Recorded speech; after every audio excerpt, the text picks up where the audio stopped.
Hello guys, welcome to B2I series.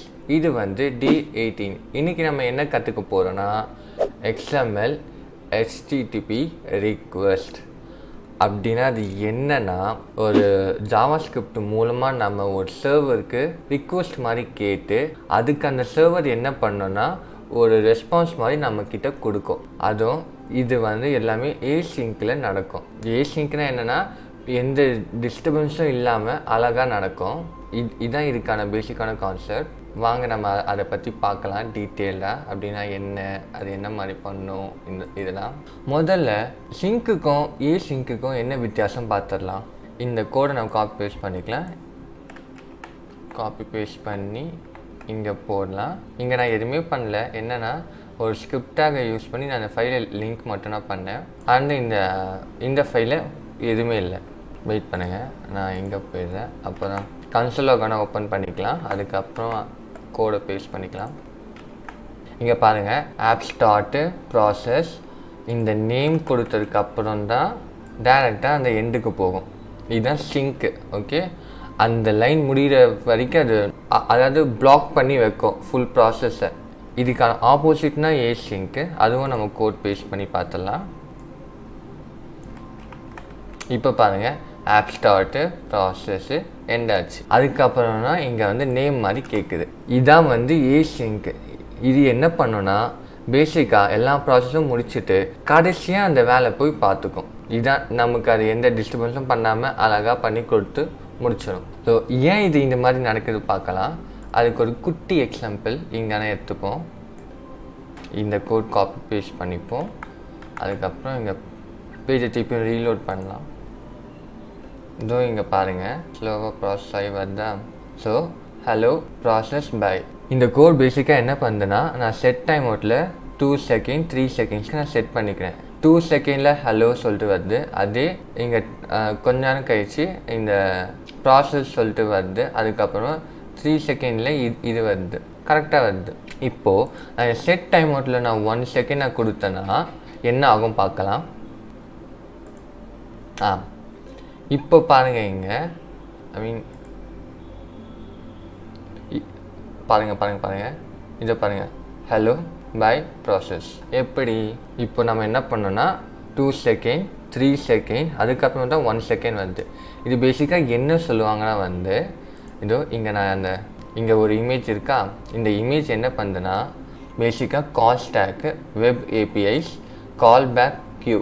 இது என்ன பண்ணோம், இந்த 3 நான் சொல்லிடுறேன். இந்த கால் ஸ்டாக் என்னென்னா சிம்பிளாக இந்த கன்சோல் லாகு டாஸ்க்கு சிம்பிளான டாஸ்க்லாம் பண்ணுறோம்ல, அதெல்லாம் வந்து எத்தனை கால் ஸ்டாக்கு போயிடும். இப்போ இந்த வெப் ஏபிஐஸ் என்னென்னா ஏசிங்க் கால். ஃபார் எக்ஸாம்பிள் இந்த set interval, set time out, அதுக்கப்புறம் இந்த ஏபிஐ கால்ஸு இதெல்லாம் வந்து ஏசிங்கில் இங்கே ப்ராசஸ் ஆகிட்டு இருக்கும். அந்த ப்ராசஸ் முடிஞ்ச உடனே எல்லாமே இந்த க்யூவில் போய் செட்டில் ஆகிடும். ஸோ இங்கே நான் வந்து 2 செகண்ட் ப்ராசஸ் போயிட்டு இருக்குது, 3 செகண்ட் அதுக்கப்புறம் 1 செகண்ட் ப்ராசஸ். ஸோ அது எல்லாமே இந்த 2 செகண்ட் முடிஞ்ச உடனே இந்த ஃபுல்லாக க்யூவுக்கு போய் செட் ஆகிடும். அதுக்கப்புறமா கால் பேக்குள்ளே போய் கேட்கும். அந்த மாதிரி ஸோவான்னு சொல்லிட்டு போய்கிட்டே இருக்கும். இதுதான் இப்படி தான் அந்த ப்ராசஸ் நடக்குதாங்க. நீங்கள் பார்த்த அந்த எக்ஸாம்பிளில் இதுதான் பேசிக்காக வந்து ஏசிங்க்குக்கும் சிங்க்குக்கும் இருக்கிற வித்தியாசம். இப்போ நம்ம வந்து ஒரு ஏபிஐ கால் பண்ணி பார்க்கலாம். பேசிக்காக அது எப்படி பண்ணலான்னா வந்து சாதாரணமாக நான் சொல்ல வரேன், அதாவது பியூர் ஜாவாஸ்கிரிப்ட் XML ரிக்வெஸ்ட் சொல்லிட்டு யூஸ் பண்ணலாம். இப்படி தான் வந்து பியூரான ஜாவாஸ்கிரிப்டில் பண்ணுவாங்க.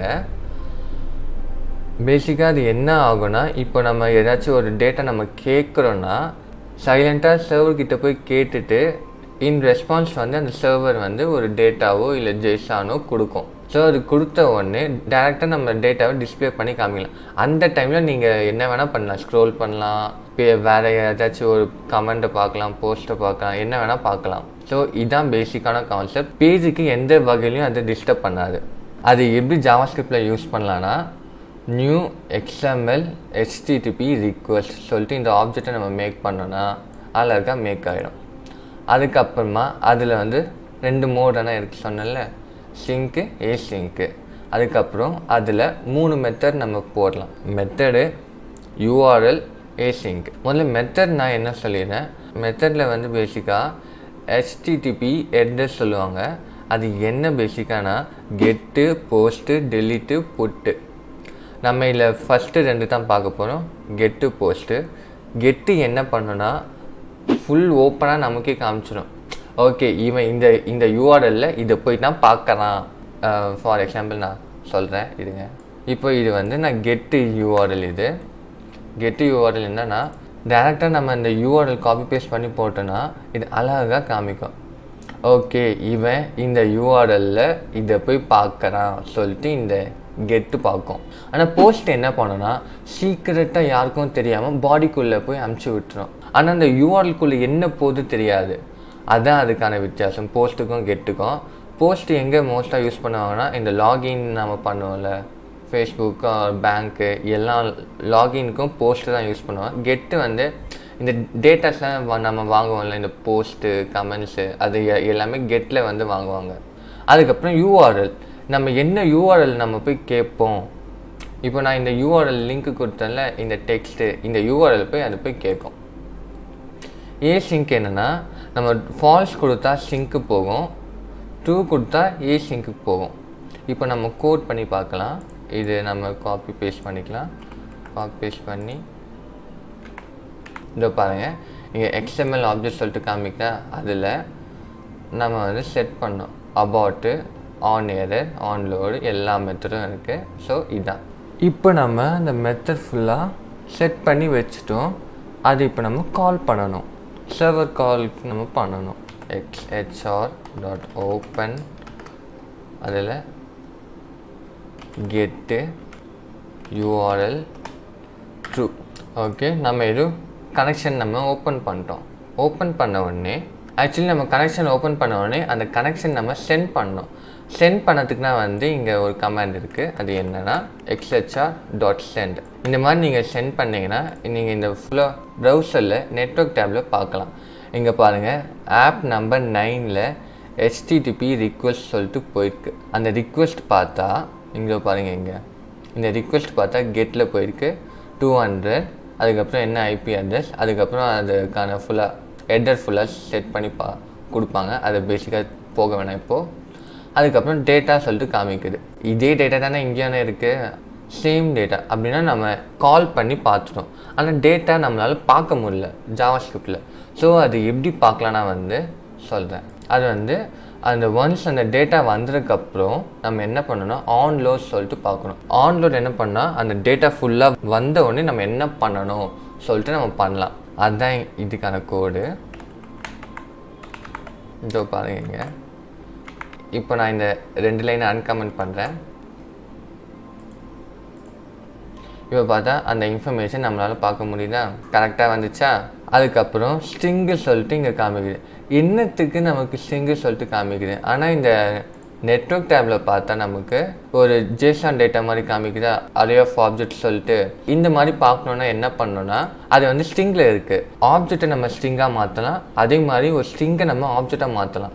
அது என்ன ஃபங்க்ஷன் சொல்லுங்கள், கமெண்ட்டில் சொல்லுங்கள்.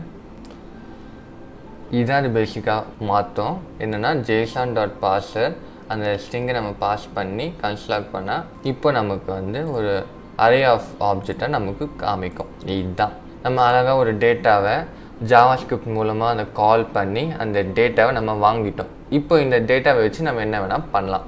இப்போது இந்த டேட்டாவில் ஏதாச்சும் ஒரு எரர் ஆச்சுன்னா நம்ம எப்படி அது பார்க்கலாம் சொல்லிட்டு ஒரு மெத்தடான இருக்குது. அது என்னென்னா HR.onError. அதில் ஆரோ ஃபங்க்ஷன் போட்டு அலர்ட் எரர். ஆன் எரரில் வந்து ஏதாச்சும் ஒரு எரர் ஆச்சுன்னா, ஃபார் எக்ஸாம்பிள் இப்போ நெட்வொர்க் எரர் நான் சொல்ல வச்சுக்கோங்களேன். இப்போ வந்து ஆஃப்லைன் போயிடுச்சு, ஆஃப்லைன் வேலை சரி, வெயிட் பண்ணுங்கள். இப்போ நான் வந்து ஒய்ஃபை டேட்டாவை நான் கட் பண்ணிடுறேன். இப்போ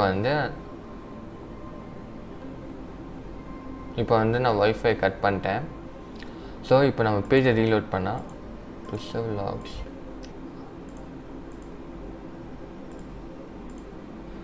இப்போ பாருங்கள், நான் இப்போ நம்ம அந்த நெட்வொர்க் ஆஃப் பண்ணதால என்ன காமிக்குன்னா ஒரு சின்ன எரர் சொல்லிட்டு காமிக்குது. இந்த மாதிரி கூட நம்ம பண்ணி பார்க்கலாம். இப்போ சப்போஸ் நீங்கள் நெட்வொர்க் டவுனோ இல்லை வேறு ஏதாச்சும் டவுன் ஆச்சுன்னா நம்ம இந்த மாதிரி எரர் ஆச்சு சொல்லிட்டு இந்த மாதிரி நம்ம பாப்அப் மாதிரி காமிக்கலாம். ஸோ இந்த எக்ஸாம்பிள் உங்களுக்கு புரிஞ்சிருக்குன்னு நினைக்கிறேன். இப்படி தான் வந்து பேசிக்காக கால் பண்ணலாம். இது நம்ம இன்னும் சிம்பிளிஃபை கூட பண்ணலாம். அதை நம்ம நெக்ஸ்ட் வீடியோவில் பார்க்கலாம். So good bye.